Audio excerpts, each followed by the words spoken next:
Imagine trying to fall asleep in a tent pitched on a ledge no wider than a kitchen table, while the wind slams into the thin fabric from an altitude of 8,000 meters, where there's almost half as much air as at sea level. Your breathing rattles in your chest. Your head throbs from the height, and under your sleeping bag there's no soft mattress, just uneven ice and frozen rock. This isn't a modern commercial expedition, but the first assaults on Everest, from the reconnaissance trips of the early 1920s to the successful climb in the early 1950s. While you're getting comfortable and trying to drift off, drop a comment with where you're watching from and what time it is for you right now. It helps show just how far everyday life has moved away from nights like these in the mountains. To understand how the first Everest climbers slept, you have to mentally drop down into their base camps. First on the north side, by the Rongbuk Glacier, where in 1921 and 1922, the British expeditions were only just feeling out a possible route. They set up base camp at a bit over 5,000 meters, and above it stretched a chain of temporary camps. Camp 1, Camp 2, a camp on the North Col, and 1 or 2 more high camps that they kept pushing upward to around 7.5 to 7.6 kilometers. Between these camps, climbers and Sherpas hauled tents, stoves, food bags, and heavy steel cylinders for the early oxygen sets on their backs, trying to get used both to the altitude and to the idea that they'd be sleeping in conditions where the body simply doesn't recover the way it does lower down. The clothing and gear of this first generation look almost archaic next to today's equipment.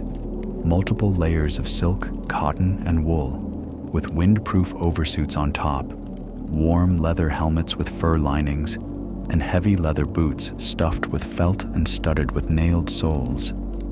High in the mountain camps, many of them were afraid to take their boots off for the night, knowing that by morning the frozen leather would turn into rock-hard clogs their numb feet might never get back into.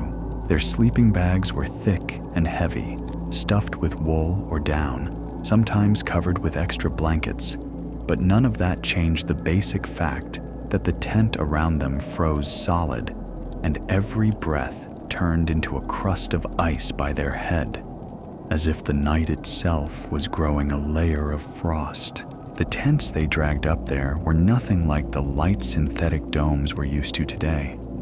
The Meade tents used in the 1924 expedition were designed for alpine and polar conditions, but were still heavy canvas huts with shapes that already looked old-fashioned. Inside, they laid a thin mattress on the ice or stone, then 1 or 2 sleeping bags for the European climbers. Sherpas often made do with a single blanket and only got bags in the very highest camps. When these tents were pitched on the narrow ledges of the North Ridge, sometimes on a slant, they literally had to be tied to pitons hammered into ice and rock, and the night turned into a half-sleep. Every gust of wind felt like the start of a storm that could rip this flimsy little house off into the dark. Sleeping at around 7 to 7,500 meters was already a serious ordeal, but the real line where the body began to slowly break down lay near 8,000 meters, what climbers would later call the death zone, the band of altitude above roughly 8,000 meters where the body can't survive for very long without supplemental oxygen. Back in 1922, members of the British expedition managed to climb above that boundary without oxygen, reaching over 8,000 meters and becoming the first people to get that high and try to live through a night there. For many of them, sleep in those high camps was shallow and broken. They woke up gasping, jolted by heavy dreams and by headaches that turned into a constant backdrop. The body simply didn't have time to recover, and every hour in that tent felt like it was stealing strength they would desperately need the next day. In the second half of the 1930s and later, after a break caused by politics and war, the logic of high camps stayed the same. A chain of temporary sites ran from the relatively civilized base camp up to tiny ledges near the 8,000-meter line, where no one wanted to spend more than the shortest possible night. But the quality of that sleep slowly improved. Warmer sleeping bags appeared, tents got better, and Sherpas took on an even bigger role hauling all this gear upward, while faith in oxygen grew. From the experimental cylinders of the 1920s to the far more reliable systems of the mid-century.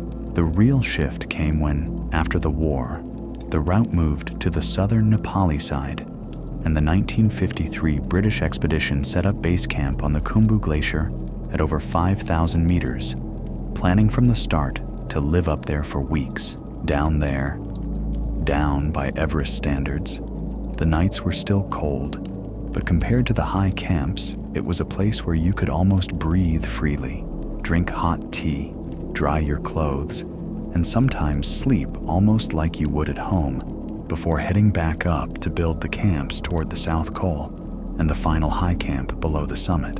In those upper camps at 7,500 to 8,000 meters, including the South Col and the top camp where Edmund Hillary and Tenzing Norgay set out for the summit in late May 1953, climbers went to bed knowing they were in the death zone, so they kept their oxygen sets right by their heads and sometimes slept in their masks, listening to the wind whining against the thin walls and feeling how the extra oxygen softened their breathing enough to give them a few hours of something like real sleep. Doctors later wrote that it was the combination of enough oxygen on the climb and during the night, along with warm clothing and constant hot drinks, that turned people at that height from sick and delirious figures into climbers still capable of real work. But even with all those improvements, every night up there felt like a trade, a bit of sleep in exchange for a few more days of life left behind in that thin, empty sky. In one of the reports from the 1924 expedition, there's a description of a morning in the camp on the North Col. The climbers woke up to find inches of dry, wind-driven snow inside their tents, as if a blizzard had spent the whole night wandering back and forth across their sleeping bags. Snow dust had blown in through gaps in the canvas and along the seams, worked its way into their clothes, into the wool of their blankets, into their hair, and every gust of wind outside answered with a soft rustle right by their faces. And when someone tried to shake out a bag, it felt like they were shaking off not just the snow, but the last traces of rest. That's how fragile and conditional this protection from the elements really was. The frost inside the tent became a world of its own. Over the night, every warm breath turned into ice crystals on the ceiling and walls, and as soon as you pushed yourself up on an elbow, that brittle crust showered down over your face and into the neck of your sweater. In the mornings, faces often burned like after a clumsy shave, only up there, at 7,000 meters, it was the burn of dry cold and tiny ice grains that had been brushing against cheeks and foreheads all night. By dawn, the sleeping bags were damp and heavy. Moisture from breath and sweat instantly froze along the edges, and to crawl back into that bag in the evening, you had to push through an inner barrier, like swinging yourself into a cold saddle after a long break. Evenings in those camps were built around the little flame of the Primus stove, a small but vital fire that turned hard ice and snow into water and into a few mugs of hot tea or soup.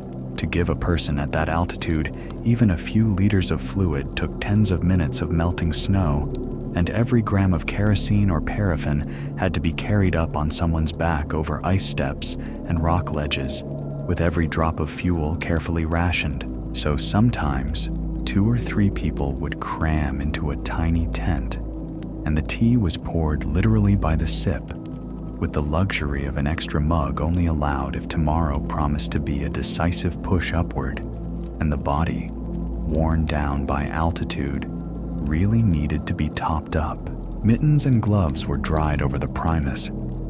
They were hung on guy lines, on poles, held almost directly over the flame at the risk of scorching the fabric, because otherwise by morning they would turn into ice armor that you simply could not force onto numb fingers. Wool socks and inner boots sometimes went straight into the sleeping bag, relying on body heat to warm them up, while the outer leather boots were left overnight in the vestibule or right in the tent so they wouldn't freeze solid.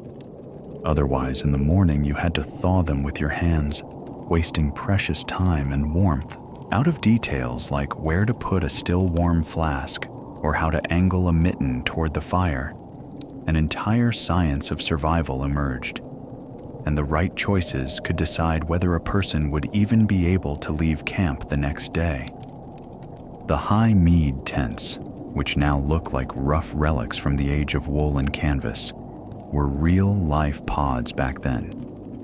Their shape and sloping walls helped them withstand the gusts, and the double flaps at least slowed the snow that tried to blow inside. A limited number of these tents was allocated for every few climbers, and the European members often ended up with 2 sleeping bags and a mattress, while the Sherpas in the lower camps had to make do with just a blanket and simpler protection from the cold. But up high, in the top camp, conditions leveled everyone out.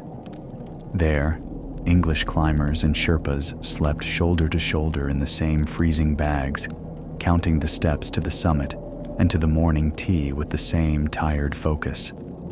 In 1924, Norton and Somervell spent the night in a tiny tent pitched at about 8,200 meters on a narrow ledge among the rocks, where there was barely enough room for a single tent and 2 people.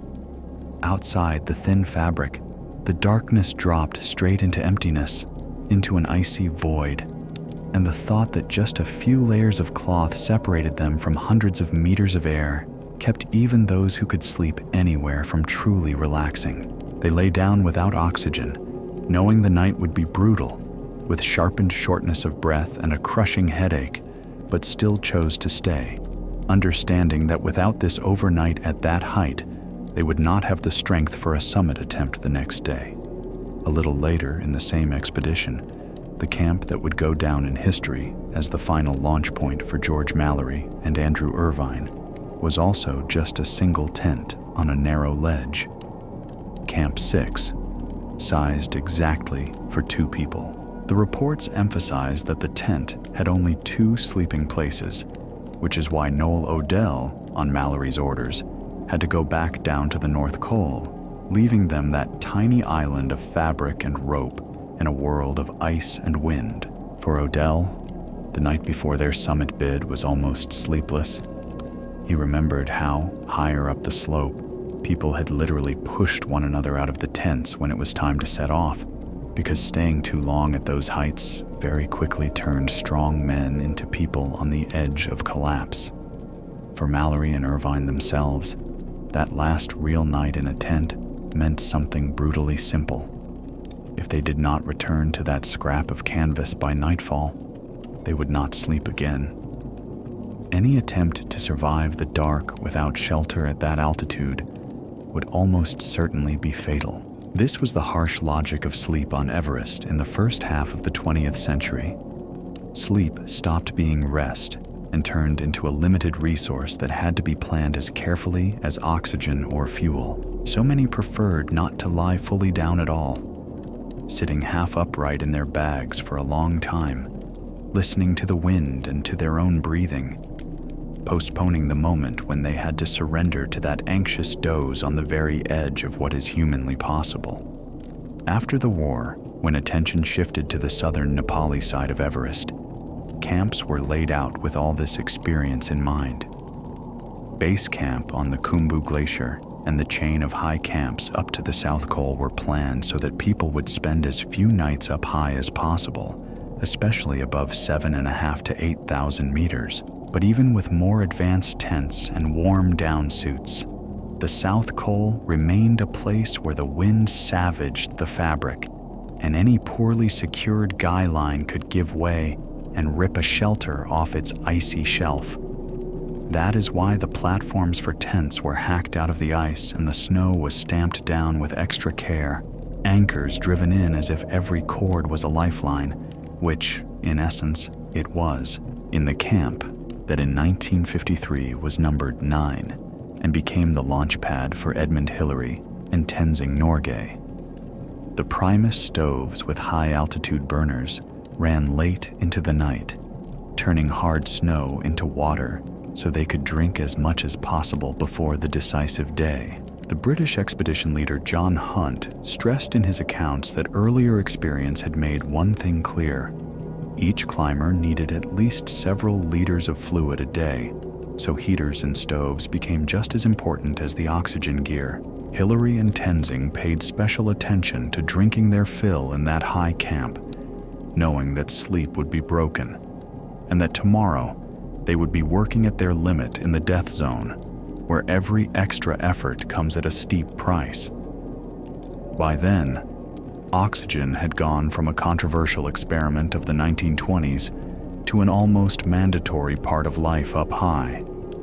The sets were used not only while moving, but also on breaks and sometimes during those rare minutes of sleep above 8,000 meters. Medical reports from the 1953 expedition noted that oxygen noticeably improved how people felt, reduced symptoms of altitude sickness, and allowed them at least partly to recover in conditions where the body would normally only lose strength. But even with that advantage, experienced climbers and doctors agreed. You cannot live in those high camps for long, and every night above 8,000 meters is a small step toward a kind of wear and tear that will make itself felt later down below. Out of all this was born a special, fragile ritual of sleep on Everest in the first half of the 20th century. The Primus glowing red-hot from constant work, the thin tent canvas cutting off the howling wind, the heavy woolen layers that people slept in, and the constant awareness that morning was not a given, but a task. Before closing their eyes, many would mentally run through a simple checklist. Is there enough fuel? Will a guy line snap in the night? Will the wind pick up? Will there be enough strength, not just to wake up, but to fasten crampons, tighten boot laces, and take that first step out of the tent into the thin, ringing air? And somewhere between those breaths, between the crackle of the stove and the whisper of snow on the canvas, a strange, almost meditative feeling emerged. You were not just going to sleep under the highest point on Earth, but on the very edge of human limits, where the act of falling asleep itself already demanded courage. If you look at the first decades of attempts on Everest, the highest mountain on Earth, as one long night, that night has 3 generations of dreams. The early British reconnaissance parties of the 1920s, the in-between pre-war and immediate post-war attempts, and finally the assault teams on the southern route in the early 1950s. All of them slept under the same mountain, but the quality of that sleep slowly changed. From almost polar-level austerity in canvas and wool to a more thought-out routine with oxygen and warm down bags, even though the fear of a night in the death zone never went away. And in this gradual softening of conditions, you can almost hear the rustle of the very first blankets being pulled up at heights where no human had ever tried to sleep before. The British expeditions of the early 1920s approached Everest from the north, through Tibet, and their base camps looked more like Imperial Army field camps. Mess tents, map makers' tents, separate shelters for doctors and radio officers. Up there, at around 5,500 meters, they could still afford iron beds, folding chairs, bookshelves, even a gramophone. At night, music drifted under the canvas, and people fell asleep to familiar tunes, almost forgetting where they were planning to go. But as soon as they stepped out of that tiny oasis of normal life and started pushing higher camps up the mountain, comfort vanished almost instantly, giving way to damp cold and a bone-deep weariness. For that first generation of climbers, the phrase, "much more comfortable," simply did not apply to altitude.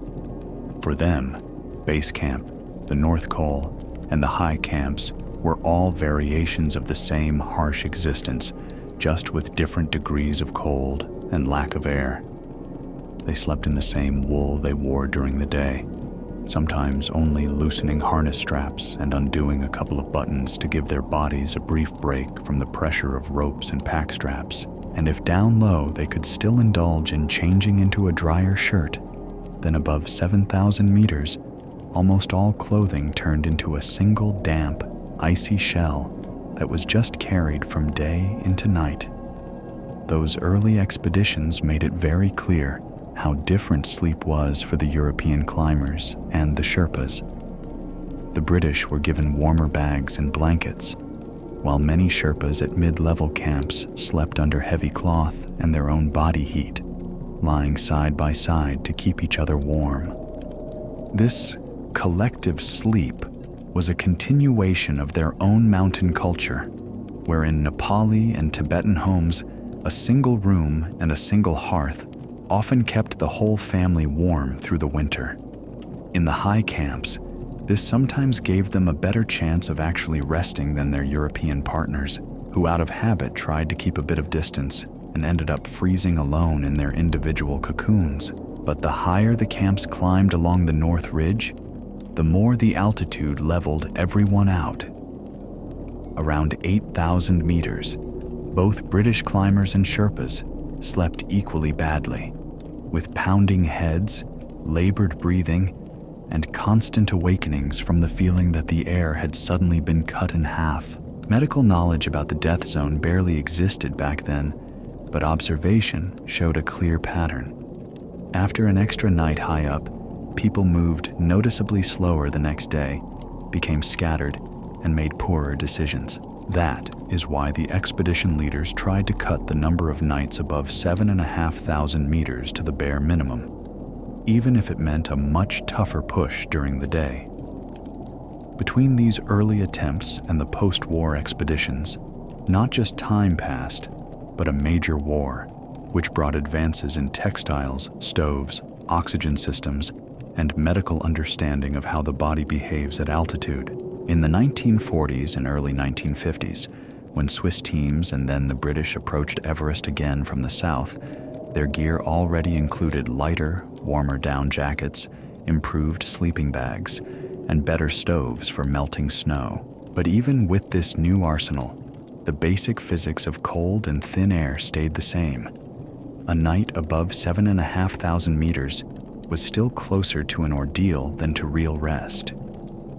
In the Swiss expeditions of 1952, there was already a clear plan for who would spend how many nights at each level of the camp chain, aiming to minimize time in the highest zones, while still giving people a chance to sleep a little before crucial pushes. Their camps on the South Col and above were built on the assumption that climbers would stay there no more than 1, at most 2 nights before either heading for the summit or dropping back down to a safer altitude.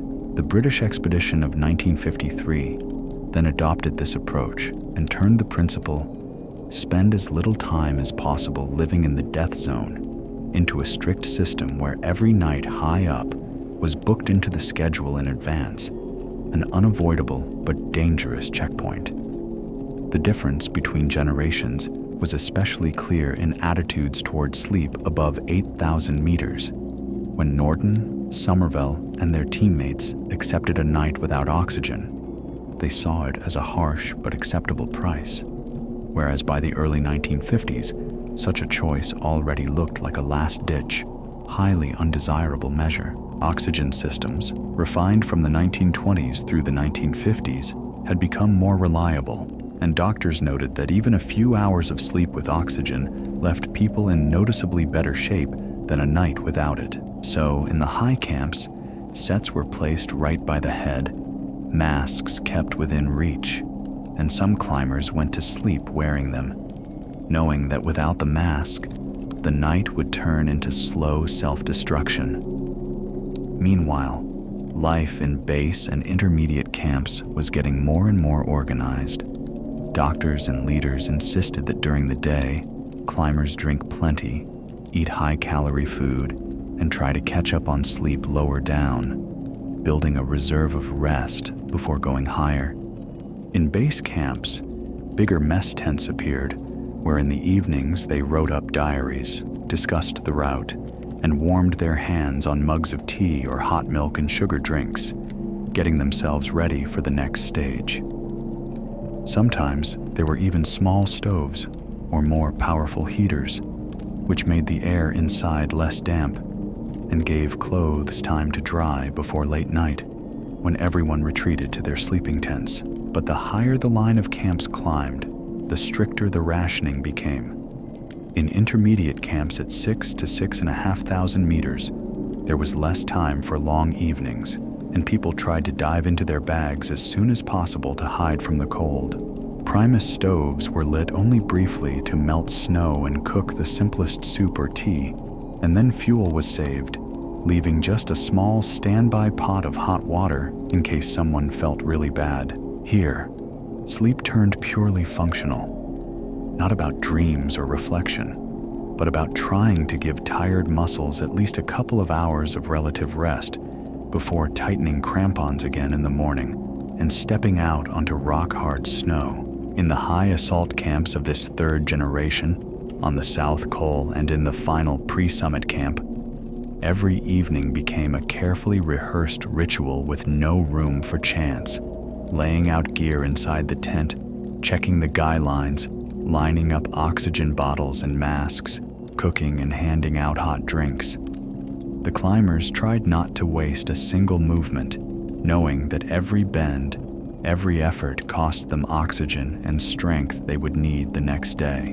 And when at last, everyone wriggled their feet into frozen boots, stuffed gloves and socks into their bags, turned off the stoves, and let the tent sink into semi-darkness, the air filled with that special kind of silence where the only sounds are breathing, your own and your tent mates. That silence was deceptive. Outside, the wind kept tearing at the slopes, drumming on the canvas and yanking the guy lines, while inside, each person fought a private night battle, with shortness of breath, with anxiety, with memories of the day's struggles. Some mentally rehearsed the route, picturing where they would have to slow down and where they could move faster. Others simply counted breaths, trying to calm their racing hearts. And almost everyone who ever slept in those tents on the edge of what is humanly possible kept turning over the same stark question. Will there be enough strength not just to open their eyes in the morning, but to take that first step? The step that separates the rustle of a sleeping bag from the crunch of an icy slope under crampons. The higher the camps were set, the quieter people became. Not because they had nothing left to talk about, but because every word cost too much air they wanted to save for breathing. In the evenings, once the Primus had done its work, the snow in the pot had turned into a faintly steaming puddle, and the mugs had gone round the tent. Conversations shrank to short phrases and nods, as if everyone was already hovering on the edge between sleep and a focused half-doze. Even the jokes that helped lighten the mood lower down came out softer here, as if they too had to obey the rules of thin air. One of the unwritten rules of altitude was simple. The higher the camp, the fewer unnecessary movements before sleep, and the more important, the little rituals. Coming into the tent, a climber would first carefully unstrap their crampons, immediately checking whether any ice had wedged between the points, then seal the zipper or tie the flap tight to shut out the wind, and only after that, allow themselves to sit down and shrug off the pack. Inside, a well-rehearsed sequence kicked in almost automatically. Boots into the foot of the sleeping bag or into the vestibule. Mitts hung on lines above the Primus, the down jacket folded under the back to blunt the feel of the ice ribs. Sharing out the hot drink in the tent seemed simple, but there was always a slight tension around it. Whose mug would be just a little fuller? Who needed extra sugar? Who should get salt in their soup to make up for the minerals sweating out of their body? Doctors on mid-1950s expeditions noted that dehydration at altitude creeps up almost unnoticed. So in the evening, people were practically talked into drinking more, even when their throat refused to swallow another mouthful of hot liquid. In return, they smiled and nodded, knowing that extra sip might mean a nighttime trip to a tiny snow toilet. Yet they drank anyway, not just out of discipline, but out of memory for those who once left their mugs half-finished and never came back. In base camp, sleep could still feel almost normal and earthly. There was more oxygen. The tents stood on relatively level glacier or moraine, and around them, there was not only the noise of the wind, but the life of the camp itself. Cooks, radio operators, Sherpas, porters.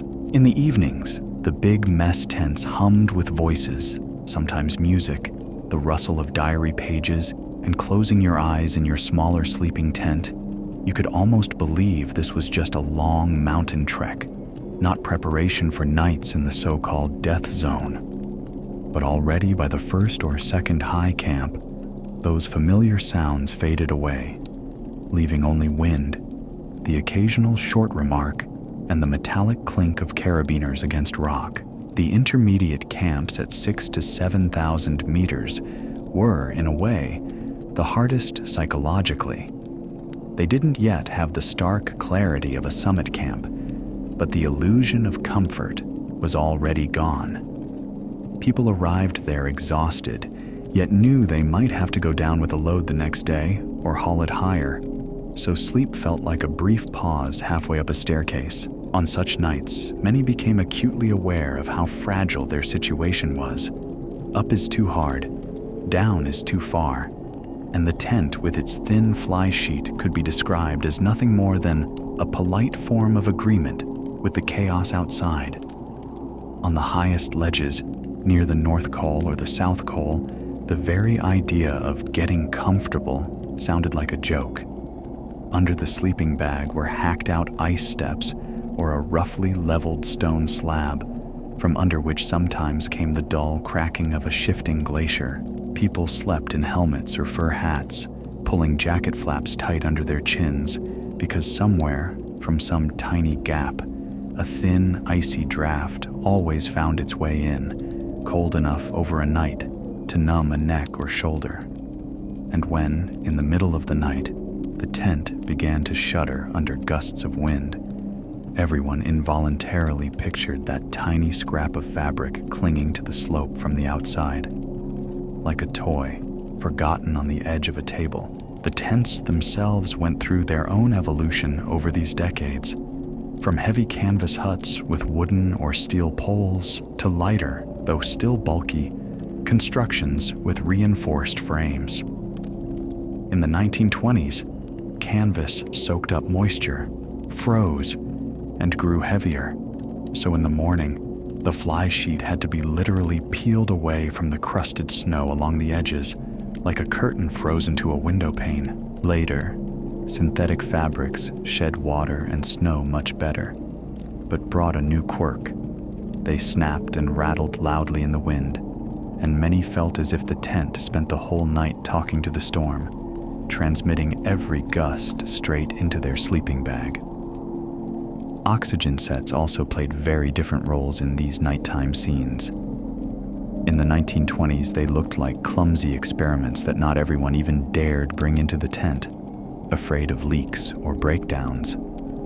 Some felt it was somehow more honest and more familiar to rely on their own lungs, even if that meant waking up at night with a choking feeling and cold sweat. By the early 1950s, though, cylinders and regulators had become standard kit in the upper camps, and masks for sleeping were almost as commonplace as a sleeping bag or down jacket. A night in the death zone gradually stopped being seen as an exceptional, almost desperate move and turned into a planned part of the route. But it never became less dangerous. Doctors studying climbers above 8,000 meters described rapid weight loss, broken sleep, impaired concentration, and altered reactions, all the things that made any nighttime awakening feel unsettling. And yet people kept agreeing to these nights, over and over, because without them, the window to the summit simply would not open. Like a door you can only push through when you're already on the edge of exhaustion. Deciding exactly when to go to sleep in a summit camp was almost an art in itself. Turn in too early, and half the night would be spent tossing and turning. Too late, and dawn would catch you before your body had any chance to recover. Some accounts of mid-century Everest attempts say the team tried to lie down at least a few hours before their planned start, even if they were still melting snow or sorting gear. People took turns. While one lay in the bag dozing, the other watched the Primus or went out to tighten the guy lines, as if passing each other a nighttime watch. Thoughts before such a sleep were rarely calm, but often very clear. Each climber mentally traced the next day's route, recalling known gullies, crevasses, hidden ice patches, and possible workaround options. Numbers floated up: camp altitudes, expected hours for ascent and descent, how much oxygen was left in each cylinder, the rate it would be used up, the remaining fuel for the Primus back down the line. And somewhere between these calculations, a very simple question sometimes slipped in, one that made everything especially quiet inside. Do I still have that inner spring that will make me tighten my laces and open the tent zipper again in the morning? In some memoirs, climbers stress how differently the same altitude feels at different stages of acclimatization. The first night at 6,000 meters can seem brutally hard, but a few weeks later, that same height can feel almost like a comfortable place to sleep. The jump to 7,500 or 8,000 meters, however, shatters those habits every time, and a person is forced to rediscover just how loud their own heart can pound in the silence of a tent. In this sense, each new generation of climbers lived through the same nights all over again, only with slightly better bags, slightly more reliable stoves, and slightly deeper medical insight into what was happening to them. The Sherpas, without whom none of these expeditions would have happened, had their own way of sleeping high. Many of them tolerated low oxygen better and could afford to wear fewer layers, staying in comparatively light clothing where Europeans wrapped themselves in everything they could find. But that did not make it easy for them. The daytime work of hauling loads, fixing ropes, and pitching tents took so much out of them that at night many fell asleep almost instantly, barely managing to pull off their boots and jacket. The difference was that for them, even such a harsh mountain night fit into a larger lifetime of high-altitude living, into a tradition where cold and thin air had been companions since childhood. And yet, before sleep, whether it was a British officer in a wool sweater in the 1920s, a Swiss climber in a down suit in the early 1950s, or a Nepali Sherpa settling down closer to the tent entrance, everyone had the same brief moment when their gaze lingered on the frost-covered ceiling. In that moment, it was as if they were asking the mountain for permission for one more night, to close their eyes here, at this height, and wake up a little later when a cold gray light began to seep through the fabric. No answer was ever heard, of course, but in that silence between one breath and the next, the fragile resolve was born that made them, come morning, tighten their laces again, pull on their pack straps, and step out into the snow crunching under their crampons. Morning in a high camp almost never began with a calm awakening. More often, it was a slow return from a heavy, broken sleep, when first a person hears the wind, then feels their own heartbeat, and only after that remembers where they are. The eyes opened to the half-dark of the tent, where light seeped through a layer of frost on the ceiling, and each breath instantly turned into a puff of vapor that settled on the already frozen fabric. The first movement took real effort. It felt as if the body had aged by many years. The joints creaked, the muscles were heavier, and the thought that soon it would be time to get up and move up the slope at first seemed almost unreal. One of the worst moments was touching the boots, those same heavy leather boots with felt or fur linings that had frozen hard overnight. If they hadn't been stuffed into the sleeping bag in the evening or tucked under the knees, by morning they turned into rigid boxes you had to literally force numb feet into, enduring sharp stabs of cold. Mishandling your footwear often led to the first frostbite injuries. Toes went numb right there in the tent, and people stepped onto the route already damaged, something expedition doctors would later record. To warm up, the first thing to go on was the Primus stove, often right there in the sleeping tent, at the risk of filling the air with kerosene fumes and combustion products, because there was simply no other way to melt snow and heat the body.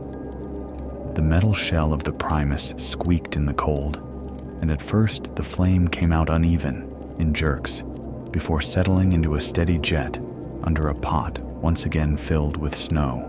That first morning sound, the hiss of the burner, was a kind of signal in high camps. The night was survived, and a long, narrow day was beginning, where every mug of hot water would have to be counted. While the snow slowly turned into water, people tried to sort out their gear without losing precious warmth, tightening harness straps, checking carabiners, carefully tucking spare gloves and hats into pockets. Any small detail could turn out to be crucial. One extra layer of wool on the chest or a dry pair of socks could matter more than a beautifully drawn-up route plan, because without warm fingers, you could neither fasten crampons nor adjust the oxygen regulator. All of this had to be done right inside the sleeping bag or while sitting on it, trying to expose as little of the body as possible to the cold air of the tent. Those who kept journals sometimes wrote short notes in the morning to capture exactly how they felt after a night at a given altitude. They complained of headaches, strange dreams, and a constant thirst that was hard to quench. Later, doctors studying expedition papers noticed how similar these descriptions were. Dry mouth, racing heartbeat, shallow sleep with frequent awakenings, and the sense that the night had not restored strength, but drained it.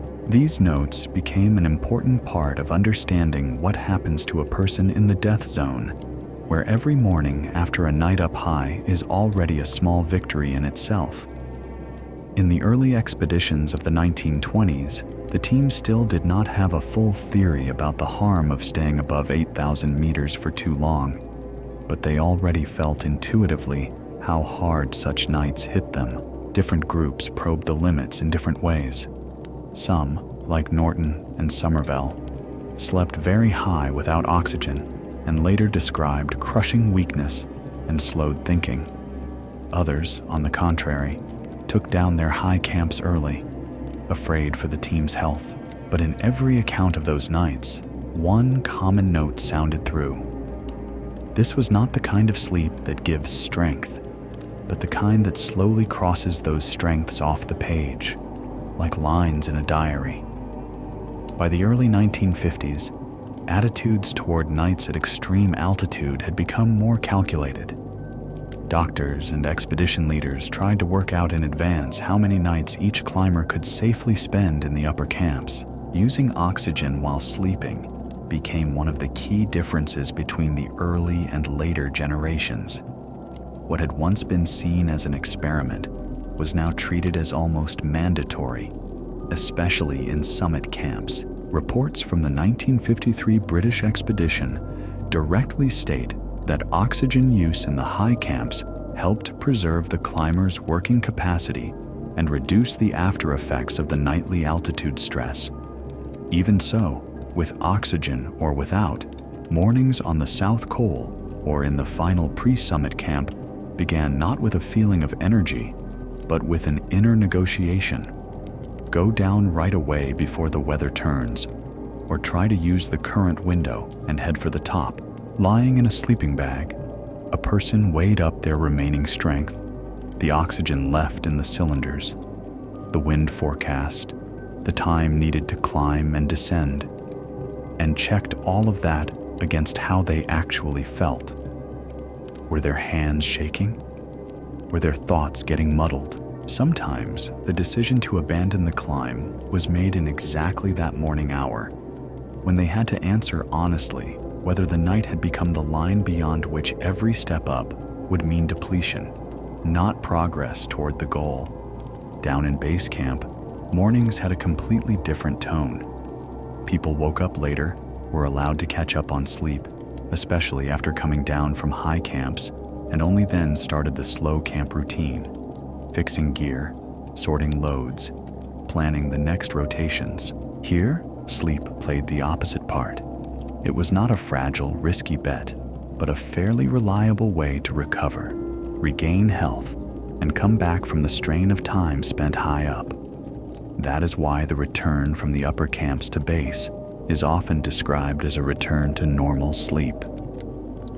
For the first time in many nights, people could sleep almost without waking, without oxygen masks, and without constant fear for the tent's survival in the wind. Sometimes those who came down after failed summit attempts admitted that it was only lower down, back in base camp, that the heaviest dreams finally caught up with them, not from the altitude, but from processing what they had gone through above.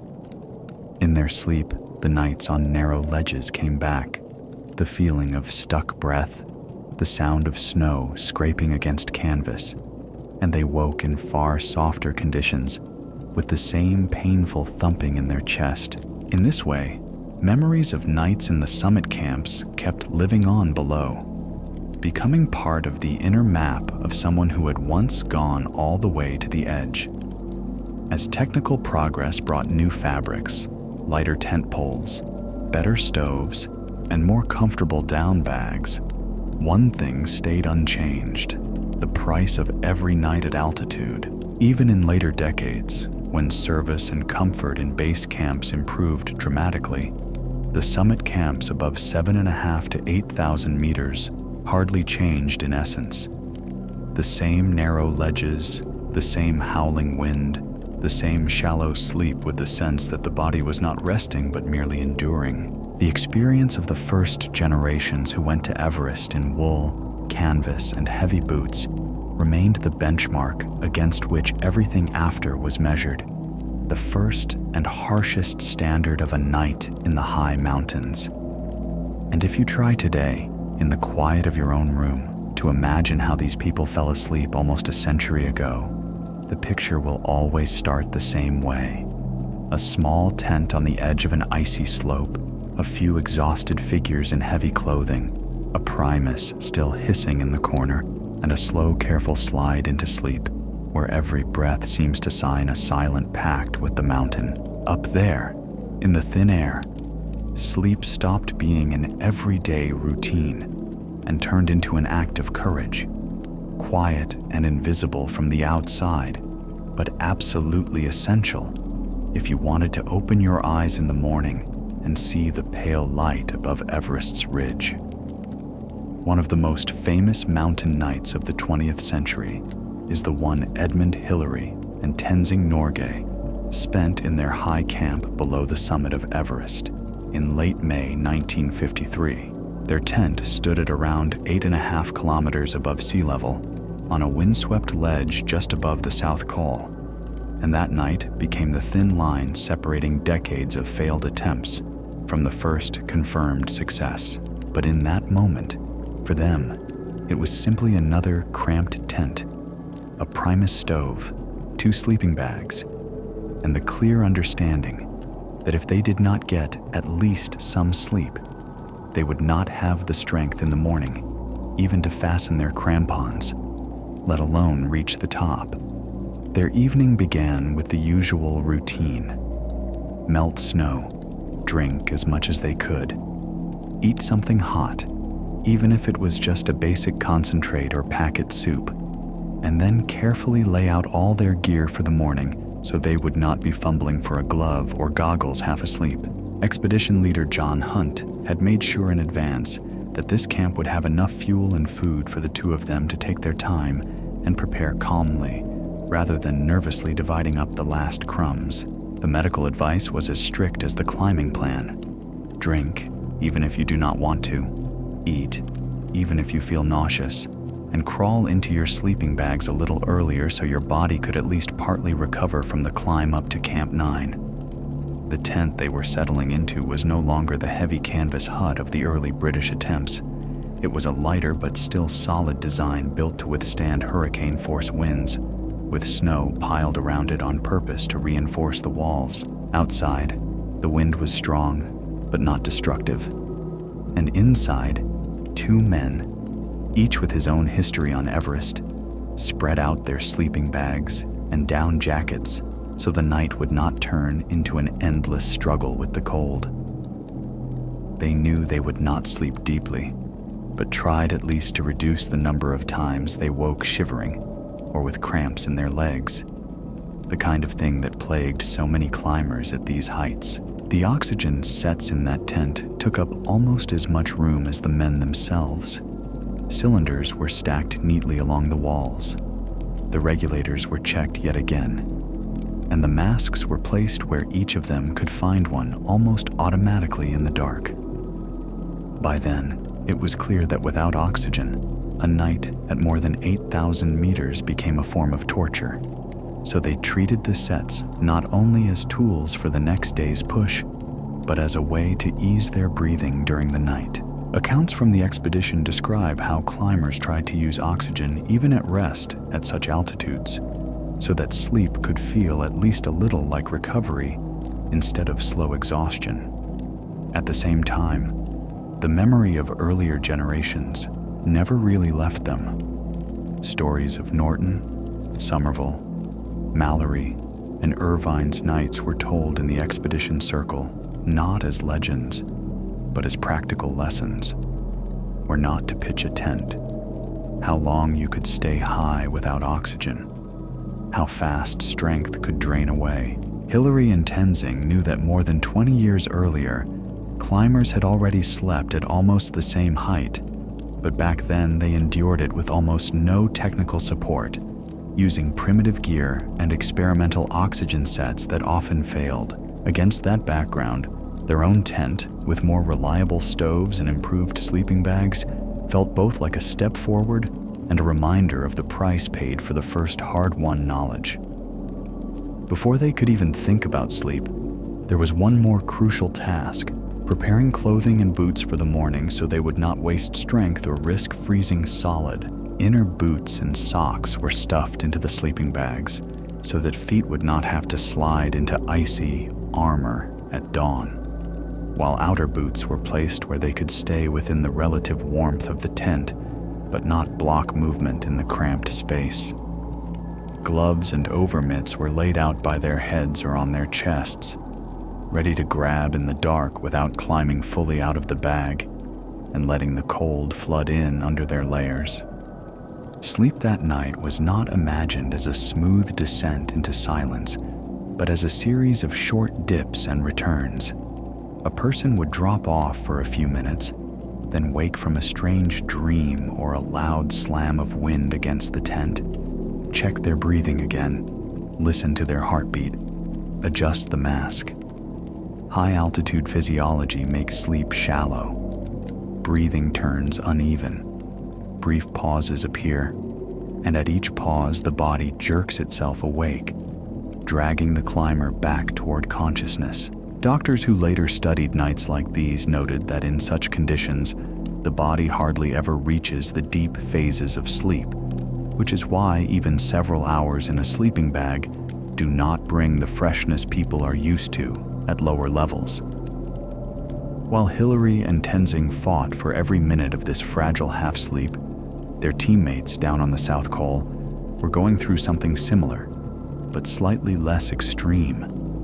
The wind was the same, the frost built up on the tents in the same thick crust, but the altitude was a little lower, and their bodies coped with the pressure a bit more easily. Down there, in the camp where earlier summit teams had returned after failed attempts, there were often people who had already decided not to go any higher and were handing over their cylinders and gear to those who still had a chance. For them, that night became a time of acceptance. Sleep came and went, but the main struggle was no longer with altitude. It was with the feeling of something unfinished that would linger in their memories for years. Looking back at the early British expeditions, the contrast with their own night before the summit is striking.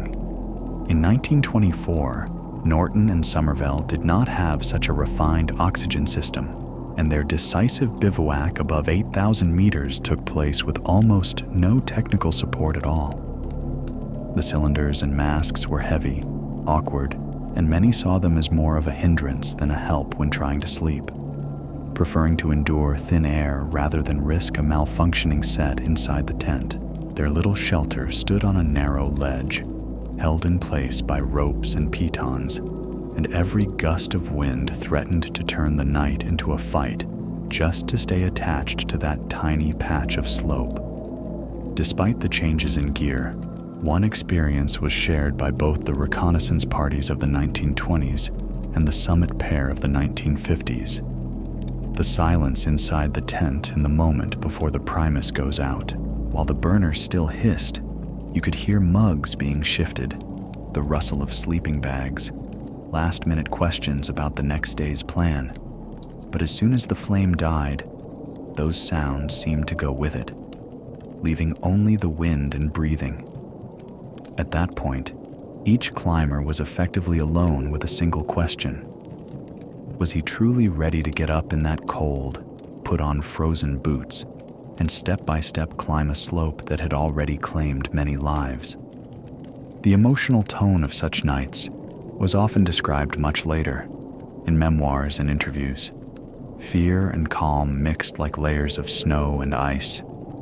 Somewhere inside there was a quiet sense of purpose, while above it all hung a fatigue that could at any moment turn into indifference to the outcome. Some climbers admitted that it was only at night, lying in their sleeping bags, that they finally understood why they were really there. For science, for national prestige, for a personal challenge, or for an inner need to reach the edge of what is possible. Others said that before sleep they tried not to think about anything at all, deliberately switching their minds to simple tasks, adjusting a zipper, moving their mittens, fluffing a jacket under their head, anything to avoid sinking into heavy thoughts. The Sherpas that same night, in neighboring tents or slightly lower on the slope, went through similar sensations, but with a different, more familiar relationship to the mountains. Everest for them was not an abstract third pole, but part of their home landscape, dangerous, but not mythical. They fell asleep quickly, worn out from hauling loads, setting up tents and fixed ropes, from the constant work without which no European climber would even have reached those heights. Often, it was their steady, heavy breathing nearby that gave Western climbers a sense of stability. If someone who grew up in these mountains could sleep here, then maybe they too had a real chance of making it to morning. As the night edged toward dawn, time itself seemed to stretch. The watches used to check oxygen flow or the planned start time looked frozen, and every tiny sound, a creak from a tent peg, the rustle of a neighboring bag, suddenly took on outsized importance. Some climbers described how they would feel for their crampon straps or check their ice axe in the vestibule several times a night, even though they knew perfectly well everything was already in place. It was a kind of ritual to reassure themselves they still had control. In that narrow space between sleep and wakefulness, a special night work of mountaineering unfolded, no less important than the day's climbing, testing their own resolve and their ability to keep going. When the sky finally turned gray and the first light began to seep through the icy tent wall, that long night shrank down to a few sharp images: the flicker of the primus flame, the line of frost over your head, the outline of a partner in the next sleeping bag, and the soft hiss of oxygen by the pillow. For some, it became the prelude to a summit push, and the few hours that history books would later focus on. For others, it was the last stop before the honest decision to turn back, saving their life and experience, but leaving the summit out of reach. And when people remember Everest years later, It is often not the brief moment on the top that comes first to mind, but nights like these in high camps, when the whole climb narrowed down to a tiny tent and a single question: would they have enough strength to wake up and take that one first step upward in the morning? Reading the reports from the first Everest expeditions, it is striking not just how high they climbed, but how calmly they mention nights that today would look almost reckless. In their diary lines, you see phrases about a restless night at 8,000 or poor sleep from a headache, as if they were talking about a bad stay in a roadside hotel, not a night in the so-called death zone where the body can no longer properly recover. That restraint makes it easy to forget that each of those nights was costing them days and weeks of health that would later show up as chronic problems far from the mountains. The first generation of Everest climbers did not yet have precise terms or blood oxygen graphs, but they quickly learned from experience to tell a night after which you can climb higher from a night after which you have to go down. They noted in their journals how coordination worsened, how movements grew heavier, how simple calculations in the morning became harder, and from those signs alone understood that the body was starting to lose the battle with altitude. This is how a living, practical, high-altitude physiology emerged, in which the main indicator was not the number on a barometric scale, but how a person slept and woke up in a tent. As experience built up, the first unwritten rules appeared.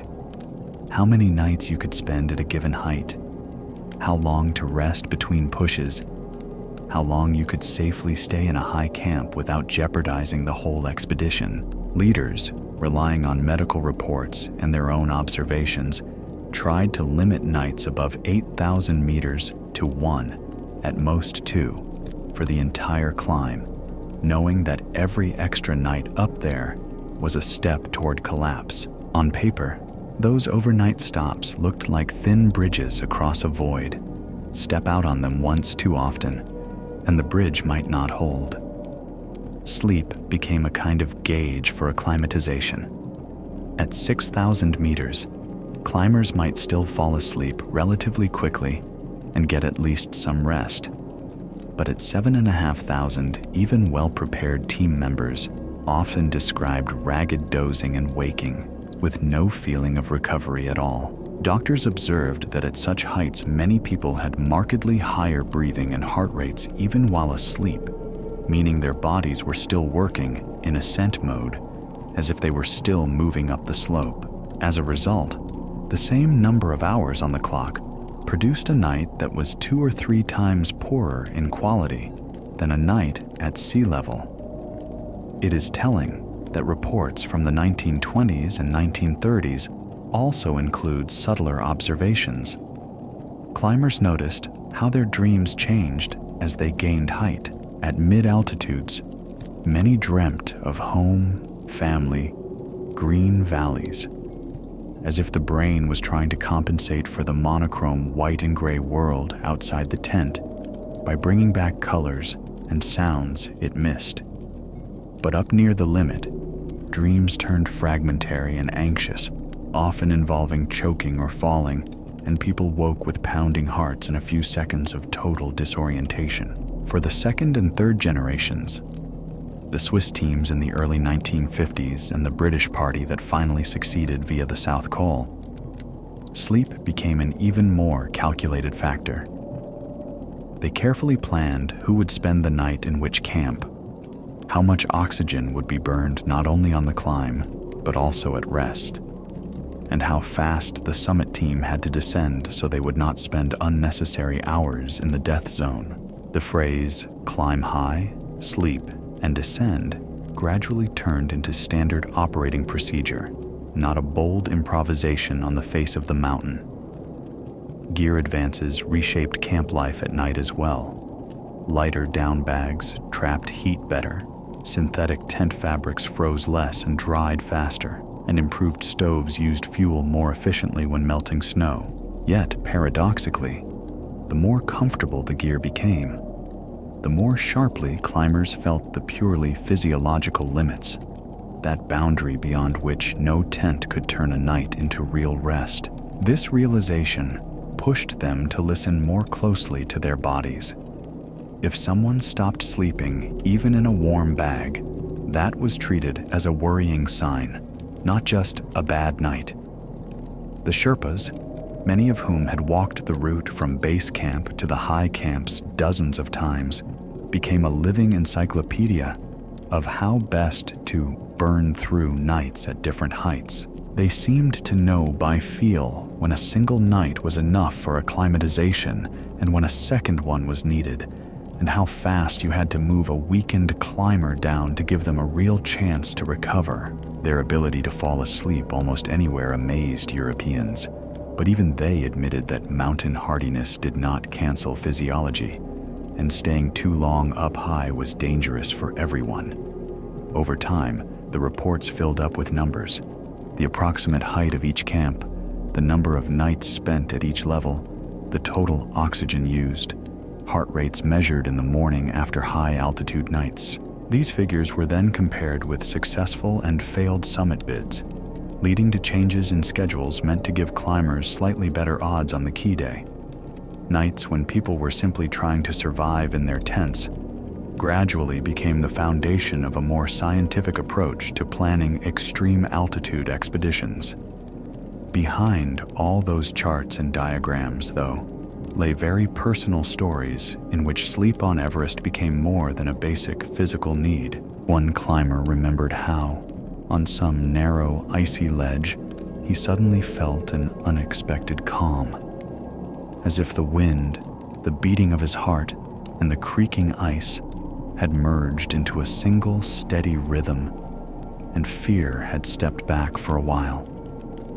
Another recalled waking in the middle of the night to complete silence when the wind dropped for a few minutes, and in that quiet, suddenly feeling with painful clarity how fragile the thin tent fabric was and how vast the world beyond it.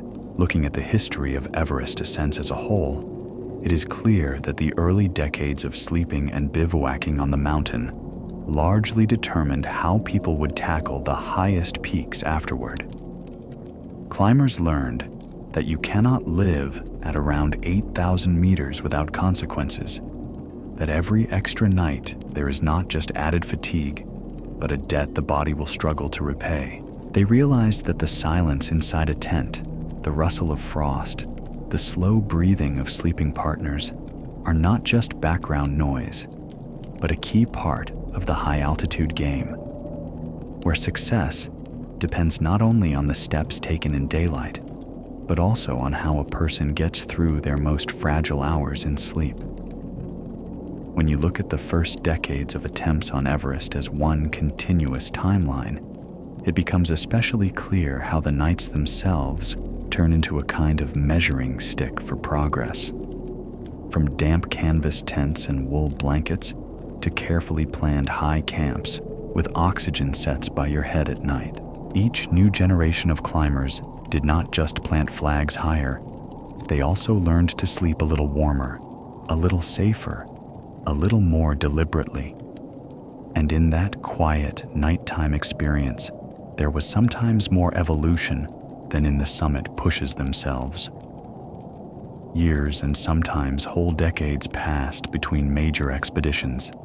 Politics, war, closed borders, and shifting priorities forced people to leave the mountain alone for a while. But in the diaries and reports written by earlier climbers, a detailed memory of their nights was already preserved. How the tent walls froze through, how the primus behaved in the wind, at what height sleep stopped bringing any relief. New teams read those accounts, and although their tents and clothing changed, the core feeling, what it is like to lie at night on the edge of a drop in thin air, remained almost the same. For expedition leaders, this legacy of night after night turned into a practical science. In the 1920s, a camp might still be pitched wherever seemed convenient, but by the 1950s, the height and position of every overnight stop were calculated in advance, almost like moves in a chess game. The early mistakes: camps set too high with no acclimatization, extra nights at 8,000 meters, underestimating the damage from sleeplessness, became lessons no one wanted to repeat. And yet each new leader understood that no matter how good the plan looked on paper, in the summit camp, the final word would belong to the body and to the simple question of whether a person could fall asleep even for an hour or two. Inside the tents, the same actions repeated year after year, familiar to anyone who has ever spent a night high up. Clear the snow from the entrance, level the sleeping spot, hang gloves over the small flame, shake out the sleeping bag, tuck a rolled-up jacket under your head. This simple sequence of steps became a kind of spell meant to ward off avoidable trouble. Frozen boots, a lost mitten, a guy line ripped loose in the night.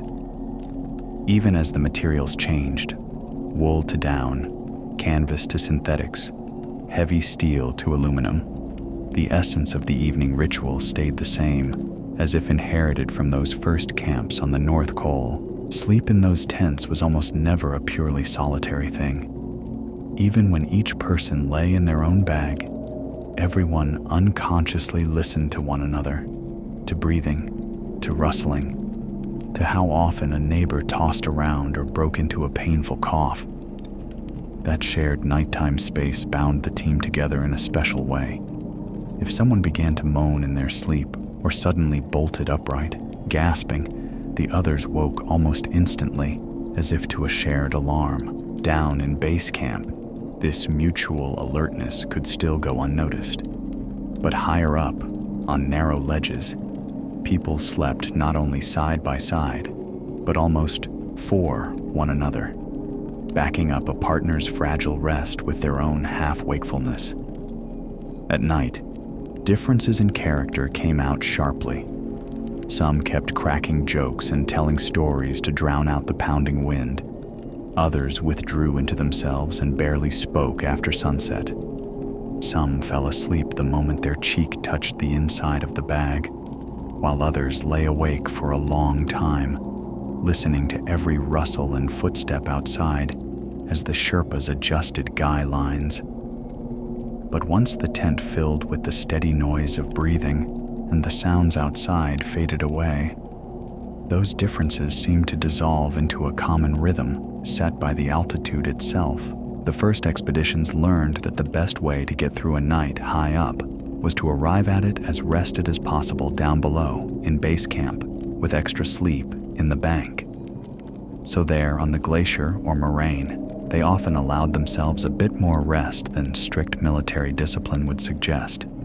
An extra hour in the morning, longer breaks so people truly recovered rather than just switching tasks. That was also where they learned small tricks: how to slide another layer of fabric under the pad, how to shield the head from drafts, how to find a position where the back would not seize up after long days under a pack. Sometimes the nights in base camp turned into rehearsals for the ones higher up. Climbers deliberately slept in the same clothing and bags they would use above to figure out where a strap rubbed, which zipper sat awkwardly, which gloves bunched at the wrist.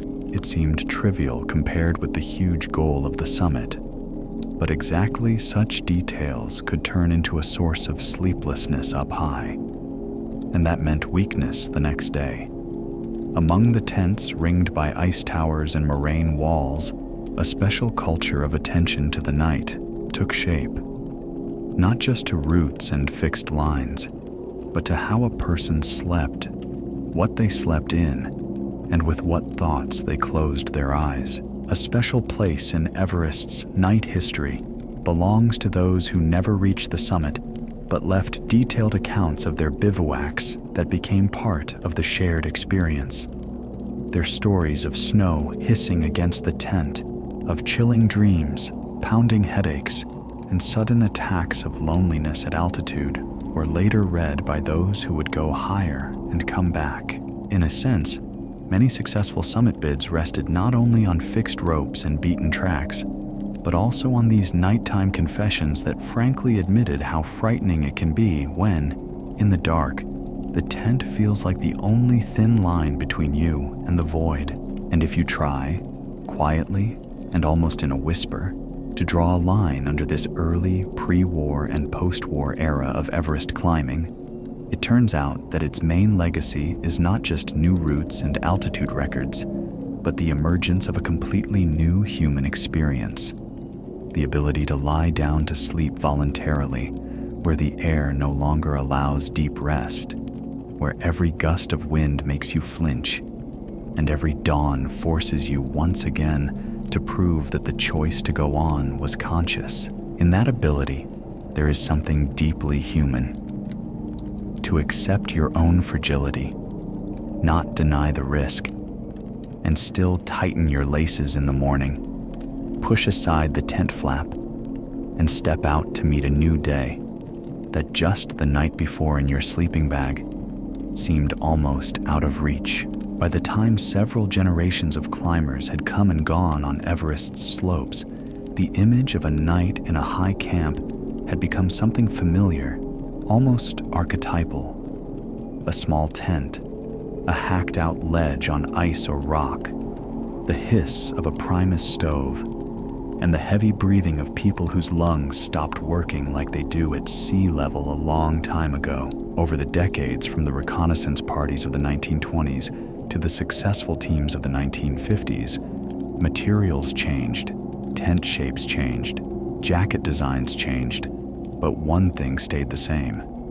Every evening, they had to persuade their own bodies all over again. Yes, you can lie down here and at least try to sleep, even if everything around you says the opposite. And that quiet bargaining with yourself took no less courage than the daylight steps up steep couloirs. If you mentally follow their journey from the valleys to the summit, at first you see ordinary mountain knights in Sherpa village houses, sleeping on hard platforms by the hearth, wrapped in warm wool blankets, with the smells of smoke and boiled rice all around. Then comes the more organized but still earthly sleep of base camp, with kitchen tents, lamps, the chance to sit at a table after dinner, talk, laugh, and only then disappear into your own tent. Higher up, with each step, the hearth shrinks to the size of a Primus stove. The bed turns into a strip of packed snow, and the familiar ceiling into a sagging tent wall, etched by a heavier crust of frost by morning. Bit by bit, every meter of height strips away another element of normal sleep until all that is left is a person, a sleeping bag, and a thin layer of fabric between them and the wind. A summit camp night had its own distinct soundscape. Within arm's reach, mittens and down overmitts hung above the flame, giving off the dense smell of wet wool and leather. In the corner, a little farther from the fire, lay wet ropes, ice axes, and crampons, the metal that had clanged all day against rock and ice, now reduced to silent outlines of tomorrow's work. The air mixed kerosene fumes, human breath, and the faint scent of snow melting in the pot. For anyone listening to this story in a warm room, those details may sound exotic, but for a climber in the first half of the 20th century, this was exactly what the night before, a test at the limit, smelled like. Another shared feature of those nights was extreme frugality with warmth. At altitude, anything that held even a bit of heat was treated almost like a relic. A warm flask clutched inside a sleeping bag, a thin wool hat that never came fully off, even under a thick hood, a dry pair of socks saved for summit day. In the evening, the team would split the last extra serving of hot tea or soup, sometimes literally agreeing who would get an extra mouthful, the one leading the rope tomorrow or the one taking the first shift on the hardest section. Such deals almost never made it into official reports, but they showed how tightly daily routine and strategy were woven together. Feet and hands got special care. The parts that suffered most from the cold and could end the climb before anyone even stepped out of the tent. Inner boots and wool socks almost always went into the sleeping bag, sometimes pressed to the stomach or down by the feet, so body heat would keep them from turning into rock-hard shells.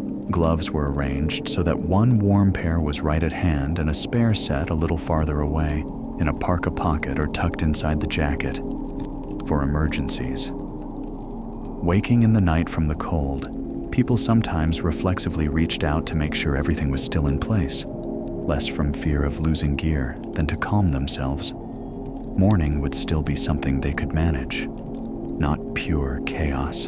Before sleep, almost everyone went through a brief inner monologue that rarely reached the diary pages. There were no big words about glory or records. More often, it was a list of very simple, grounded questions. Will there be enough strength to wake up and sit up right away, instead of lying for another hour in a heavy fog, wasting precious time? Will each finger be able to fasten a crampon buckle when it is 20 below and the wind is howling outside the tent? Will my head hold up, or will it start spinning at the worst possible spot?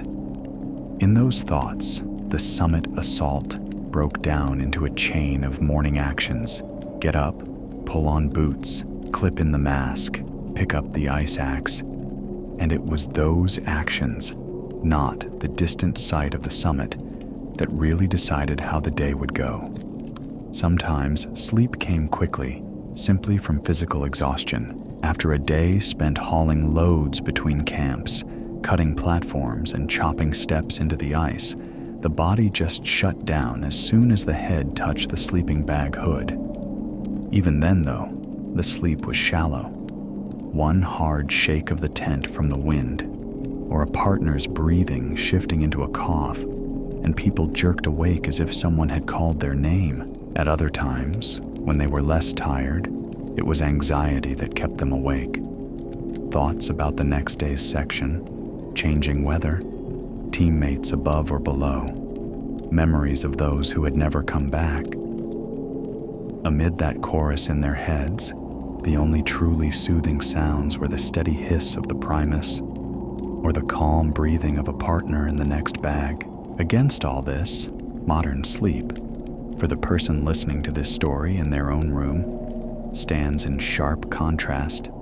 A soft mattress, a warm duvet, solid walls, and a quiet where at most you hear distant traffic or the heating system. For those who slept under Everest in the first half of the 20th century, simply closing their eyes in a tent meant accepting that between them and the night's chaos, there were only a few millimeters of fabric, a handful of stakes in doubtful snow, and their trust in the teammates who had secured the camp before turning in. And still, they chose sleep in those conditions again and again, because without it, they could not go on. And without going on, all the sacrifices would lose their meaning.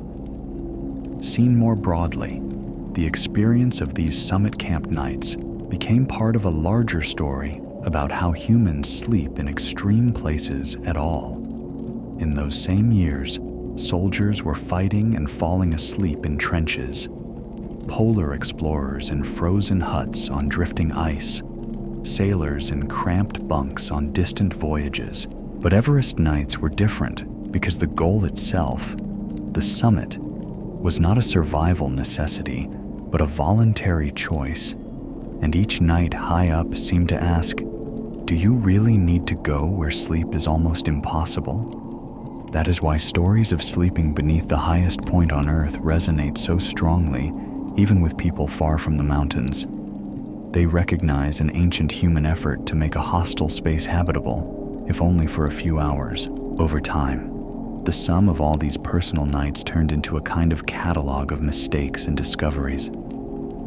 From the first expeditions came the memory of tents soaked and frozen from the inside, heavy wool blankets that dragged down the pack and still did not always keep out the cold.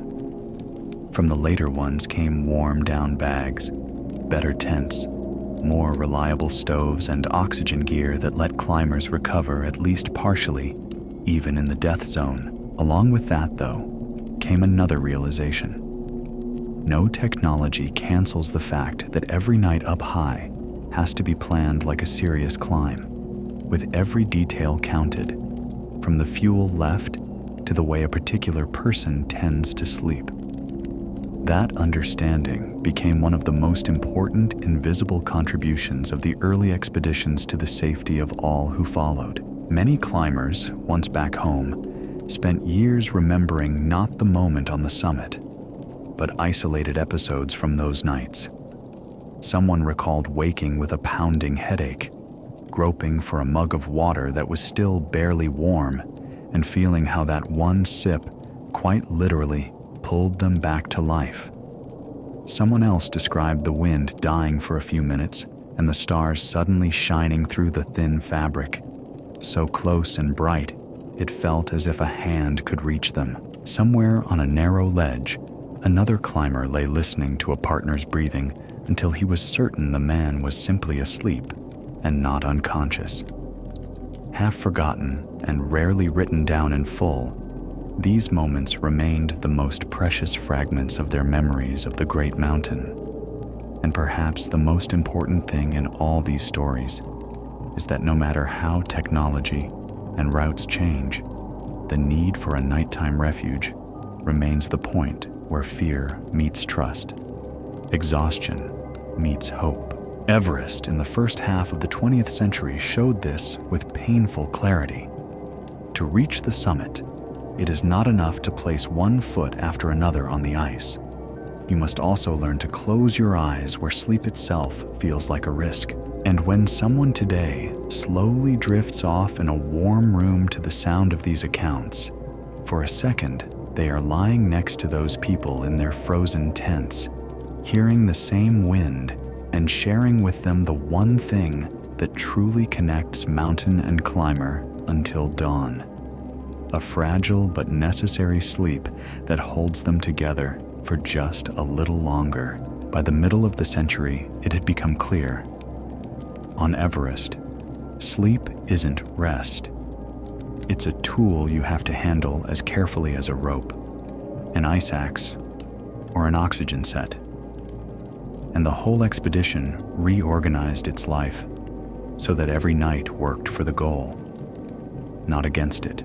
The schedule of climbs, the pace of load carries, the choice of tent sites, even the timing of evening tea, all bowed to one core question: where and how do you sleep, so that in the morning you still have enough strength for the next section, especially if it leads into the death zone. Under the highest point on Earth, sleep turned into tactics, and you could feel that in every rustle of the tent. Members of the early northern expeditions learned to sleep on ledges where one mistake with a tent peg could mean the tent slowly sliding down hard snow in the night. So they spent hours cutting and leveling the platform, chopping ice and packing snow until they could at least pretend it felt solid. On the North Col, the wind drove through the canvas seams, blowing fine ice dust inside, and in the morning they would find dry snow on the floor of the tent, evidence of a sleepless night spent under snapping fabric and the occasional snore of an exhausted man. That was when it became obvious. What saves you during the day becomes a test at night. The cloth, the ropes, the poles had to carry not only the weight of snow, but the weight of human doubt. On the southern side in the 1950s, they put those lessons to work. Platforms on the South Col were cut wider, guy lines were doubled, snow walls built up against the tent sides, and anchors checked before bed the way you check a belay before a crux pitch. Better tents and down bags went up to those camps, but they still stuck to a simple rule. Every guy line is a lifeline, and you never trust it to a single knot. Even with the best gear, sleep up there was conditional and demanded discipline. Get into the bag on time, don't lie around in wet clothes, save strength on the little things. The evening routine before sleep looked like a checklist. Melt snow, at least 1 or 2 liters per person. Boil extra for the morning. Lay out gloves and socks to dry. Keep a mug of warm water for midnight. Check masks and oxygen regulators. Each action was part of a ritual that decided whether you'd manage to sleep at all. One forgotten detail turned into a nighttime problem, so everything was laid out by feel. Gloves here, goggles here, knife here, crampon straps here. In the cramped tent, order became a stand-in for comfort, and the best antidote to the anxiety that always came with the wind.